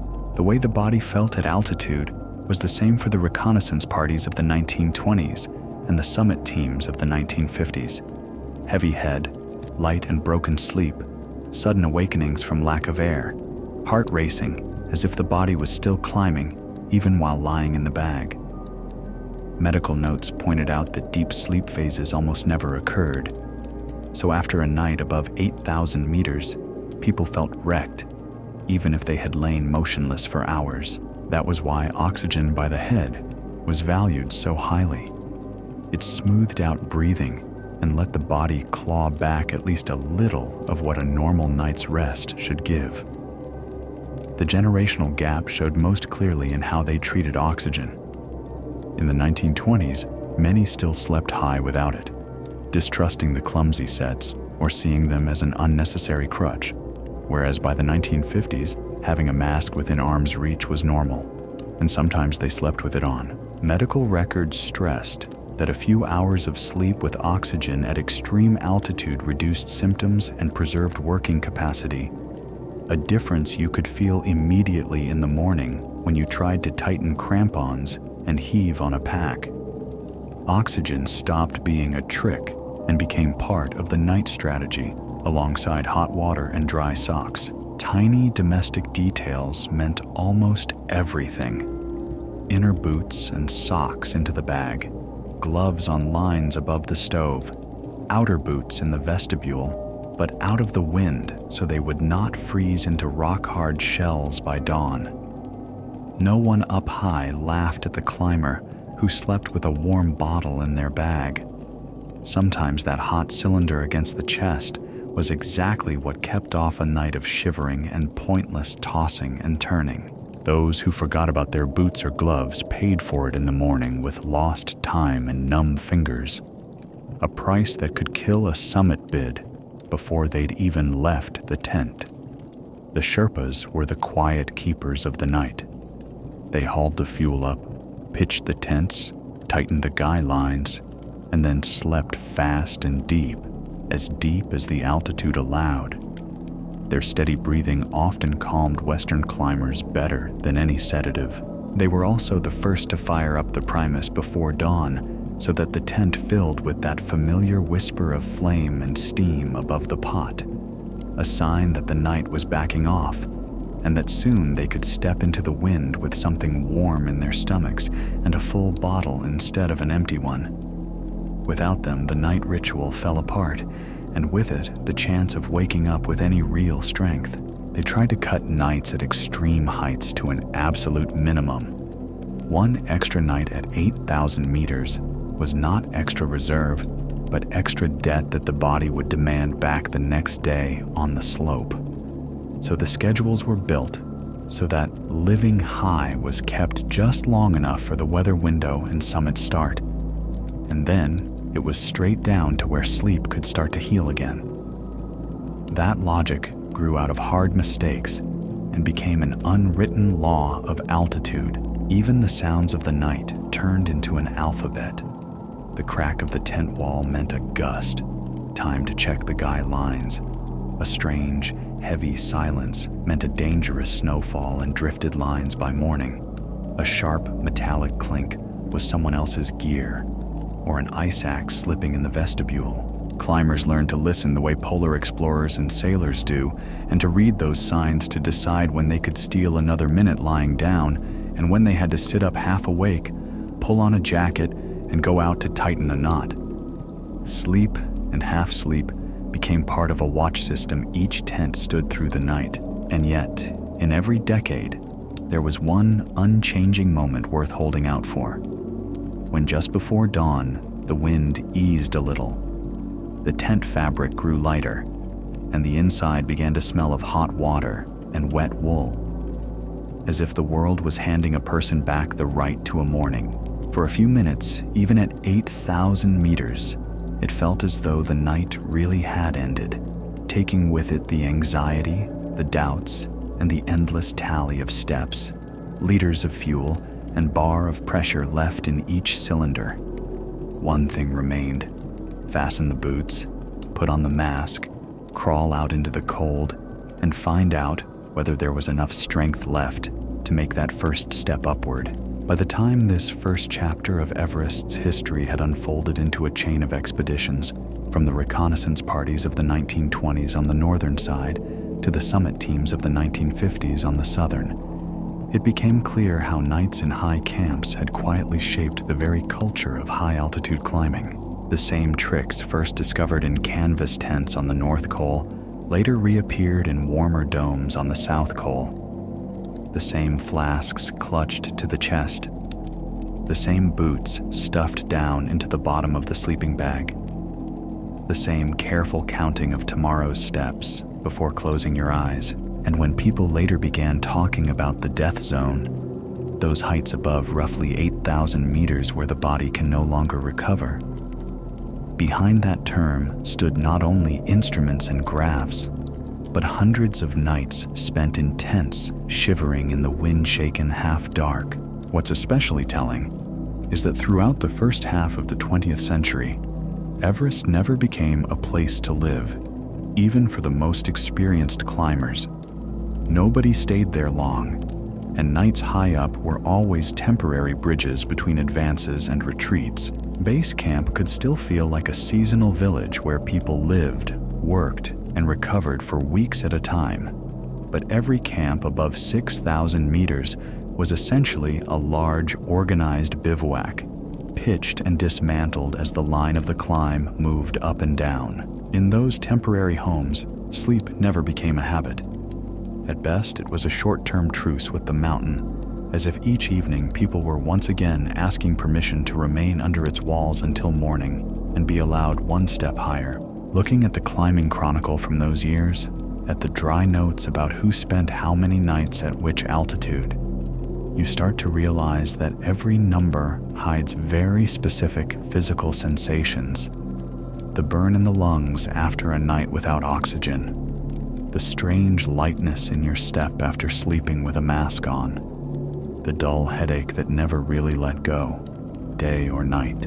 Expedition doctors described how team members lost weight, how their pulse and breathing changed, how insomnia at altitude often became the first warning sign of trouble, even when the weather outside was still clear. And although people did not yet talk much about the long-term effects of high-altitude stress, it was already obvious that every extra night in a summit camp was an invisible marker the body would carry all the way back down into the valleys. At the same time, it was precisely these nights, filled with the rustle of canvas and the hiss of the primus, that created the image of Everest that still lives in people's minds today. Not just sheer ice falls and snowy domes under the stars, but tiny points of light on the slopes, tents where someone is lying awake, listening to the wind and to their own breathing. For those who have never climbed higher than a few thousand meters, the very idea that a person can fall asleep at more than 8 kilometers above sea level sounds almost unreal, when in practice it is a sort of sleep on the edge of consciousness, where every breath is an effort. And yet, it is exactly this sleep, so far removed from soft mattresses and quiet rooms, that became one of the main prices paid for the chance to spend a few hours on the roof of the world, and then come back and tell the story to those who fall asleep far below, under a different sky. When historians and climbers decades later began to stitch all of Everest's attempts into a single timeline, they found that one of the finest yet strongest threads running through it was the trace of nights in the high camps, from the first canvas shelters on the North Col to the cramped tents on the South Col and higher. In the dry columns of camp altitude, number of nights, and oxygen used, lay human nights lived out in wind-shaken half-darkness. Some lay awake counting heartbeats. Others dropped into an anxious doze. But everyone understood that up here, above 7,000 or 8,000 meters, sleep itself had become part of the climb. And as expeditions multiplied, it became clear that the mountains seemed to remember each of those nights, and each person who dared to close their eyes beneath it. As experience built up, the same mistake could be seen repeating under different flags in different years. Waiting too long for a weather window in the death zone, with teams spending 2 or 3 consecutive nights around 8,200 meters and slowly bleeding away strength that would never fully return. Later, in accounts of tragic expeditions, writers pointed out directly that what proved decisive was not only the conditions on summit day, but also the nights when people lingered in the top camps, hoping for a break in the weather and hesitating to retreat. Those later stories only underlined a conclusion the early British climbers had already begun to reach. Above 8,000 meters, every night is more a debt the body will call in than an investment in success. Even before these patterns were formally recognized, a tragic note sounded in a little-known Soviet attempt in the early 1950s, when a team climbing the north side reported a camp at about 8,050 meters and plans for a summit push in 2 days, and then fell silent. Search efforts never found them. And in retellings, people often remember not only their route upward, but also that final camp where they spent the night at an altitude that was still almost untouched at the time. There, in tents pitched on a narrow ledge, 2 legacies crossed, that of the British reconnaissance parties of the 1920s and the new faith and growing knowledge about altitude. But the mountain reminded everyone that the laws of the death zone are the same for all, whatever flag they climb under. At the other end of this story lies a much later record, the highest tented bivouac on the south summit, when climbers coming down from Everest's main top stopped to spend the night on its neighboring bump at around 8,700 meters. That happened at the end of the 20th century, when gear was far better and understanding of high-altitude physiology much sharper, but the very idea of a night almost level with the summit still sounds like a dare, to sleep for a few hours where even a short pause is considered risky. Again, reports stressed how fine the line was between setting a record and courting disaster, and how brutally that night drained even seasoned climbers. Looking back to the first half of the century, those early high-altitude nights seem in some ways even more fragile. There were not enough warm bags, tents froze solid, stoves worked erratically, and any sense of how long you could safely stay up high had to be guessed from scattered first-hand accounts. The bivouac of Mallory and Irvine in Camp 6, a single tent on a narrow ledge above 8,000 meters, now looks almost like a symbol of that era. Minimal comfort, questionable oxygen gear, maximum uncertainty, and yet the determination to set out for the summit in the morning, without any guarantee of even making it back to their own sleeping place. The way they casually wrote of a restless night at that height now reads like a restrained admission that what they really endured was an endless vigil. Gradually, all these nighttime stories fused into the unwritten rules that modern high-altitude climbing still lives by. One of them is to minimize nights in the death zone. Climb to Camp 4 on the South Col, or its equivalent, spend as little time there as possible, 1, at most 2 nights, and then go either up or down without lingering on the boundary where the body only loses strength. Another is to plan in advance how much sleep and at which heights each climber is likely to get, taking into account their reaction to altitude sickness, habits, age, and health, so that decisions are not left to be improvised in hurricane winds. As a result, when modern teams sketch their routes, the lines of high camp nights are marked as carefully as the technically hardest sections of the face.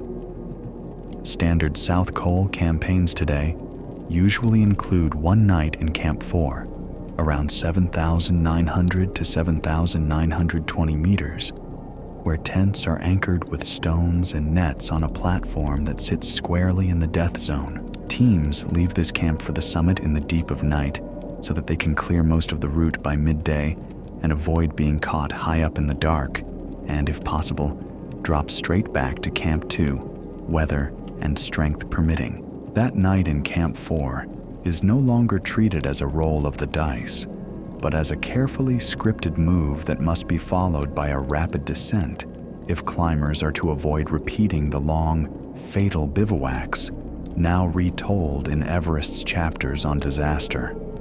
But at the base of these modern strategies lies the experience of those first decades, when the word acclimatization was not yet backed by neat charts, and knowledge of altitude sickness boiled down to a list of symptoms and a simple rule. If someone stops sleeping and is tormented by headaches, they must go down.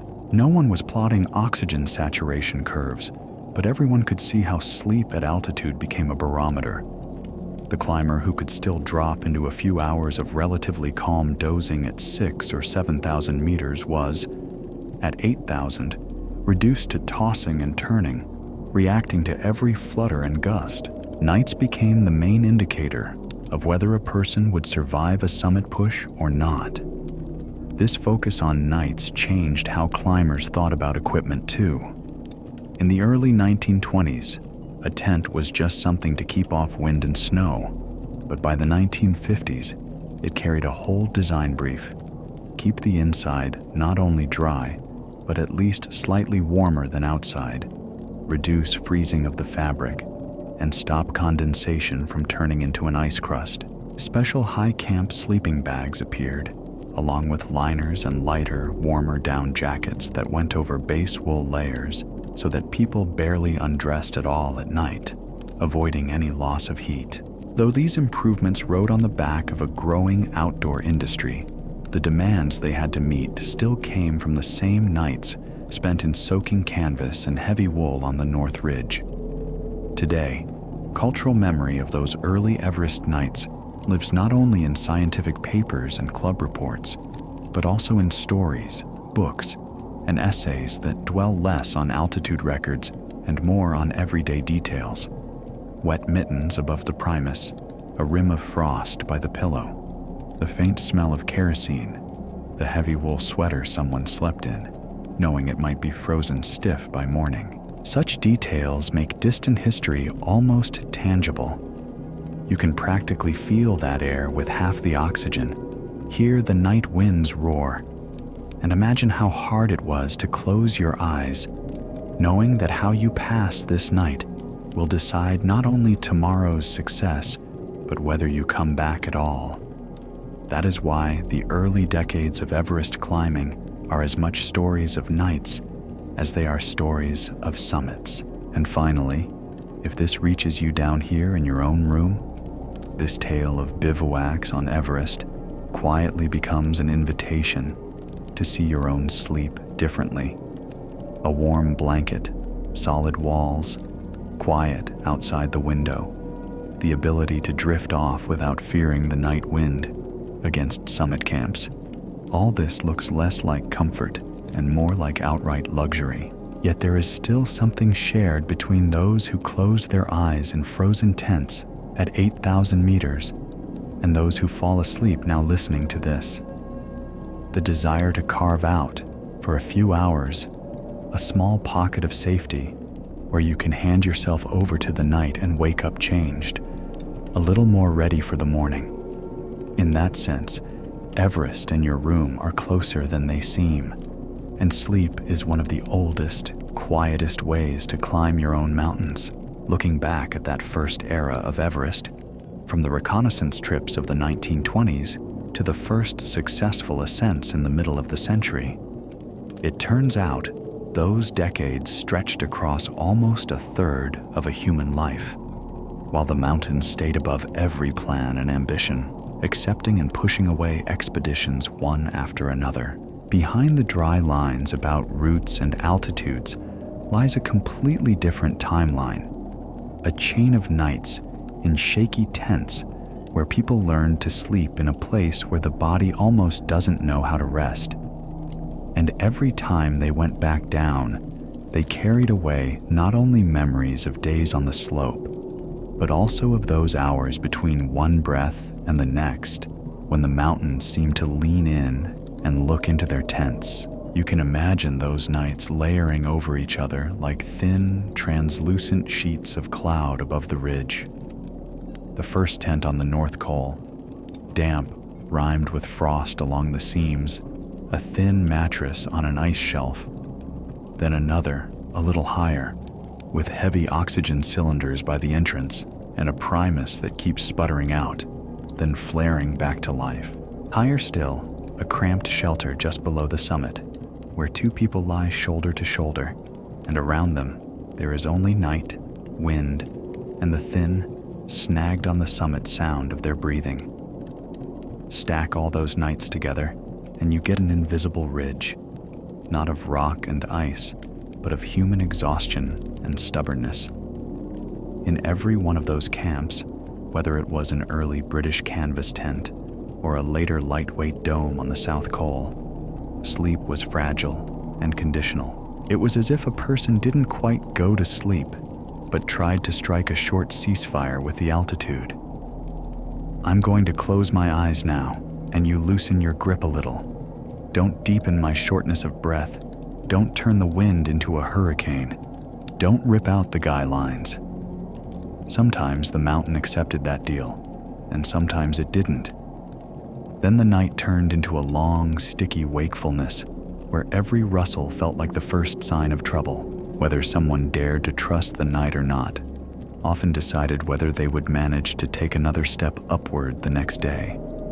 Down below in the valleys, in those same years, people were falling asleep in their usual beds, under heavy blankets or light throws, listening not to wind on snow, but to ordinary city noise. There, sleep was something taken for granted, a background to life that rarely became a subject of special thought. Up high under Everest, it turned into a special kind of work, no less important than cutting steps or fixing ropes. The ability to fall asleep in thin air without losing control over yourself and over tomorrow became one of the key, if invisible, skills of a high-altitude climber.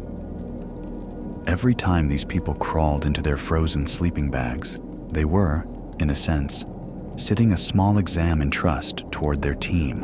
One of them had just tightened the guy lines, another had melted snow, a third had checked the oxygen sets, someone else had helped a partner squeeze the last ice out of their mittens. Knowing that at night, you are literally handing yourself over to these people, strangers, and at the same time incredibly close, made sleep almost a collective act. If one person couldn't sleep from anxiety, he would unintentionally keep watch over the rest. Maybe that's why many later remembered not only the summits, but also the voices, the rustles, the breathing of those they had shared tents with. As the years went by, and more expeditions came to the mountain, and technology and knowledge moved far beyond what the first reconnaissance teams had, there was less open desperation and more calculation in the nights of summit camps. But the core feeling, sleep on the edge of what's possible, never went away. Better tents, warm-down bags, reliable stoves, and oxygen sets could soften the cold, simplify daily life, and reduce the chance of freezing to the bone, but they couldn't change the main fact. Past a certain height, a person isn't really sleeping anymore, but clinging to a narrow strip of existence between sleep and wakefulness. And that morning question, do I have the strength to get up, stayed the same as it had been for the first climbers who laid their heads on a mattress in a tent below the North Col. Sometimes it seems it was the nights, not the days of climbing, that changed people the most when they came back from Everest. In daylight, you can talk about goals, routes, records, altitude, and speed. At night, all of that retreats, and what's left is just you, your sleeping bag, your fear, and your hopes. Where there is only a thin layer of fabric between you and the drop, you see your own limits with painful clarity. You understand what you are really afraid of, what you are truly willing to endure. Lack of sleep, pounding headaches, numb fingers, and lungs that want to cough themselves inside out for. In that sense, every night in a summit camp is not only a stretch of the path to the top, but also a stretch of the path toward yourself, even if that sounds out of place in a formal expedition report. Those who wrote about Everest many years later were often surprised by how few memories they had of specific meters of the route and how many of tiny nighttime details. How the beam of a headlamp made frost crystals on the ceiling sparkle. How the weak but warm flame of the Primus pulled people together who, in the daytime, sometimes barely had the strength to talk. How different the silence sounded between gusts of wind, when for a moment it seemed the mountains had stopped breathing and were listening to what was going on inside the tent. All of those details came back to them in their dreams later. Down in houses where the walls were much thicker and the windows far stronger than any high camp tent. And now, as you listen to this story, maybe already lying in your own bed, there are years, continents, and completely different lives between you and those nights. Yet the idea of sleep as a thin boundary remains surprisingly similar. There, under Everest, people tried to make a hostile space habitable for at least a few hours, to warm the air in the tent, dry their clothes, dim their anxiety. Here, at home, you do something much like that. Turn off the bright lights, pull up your favorite blanket, find a position where your body feels calmer, put on a quiet voice telling distant stories. The place is different, but the intention is the same: to build a small refuge around yourself where you can afford to close your eyes.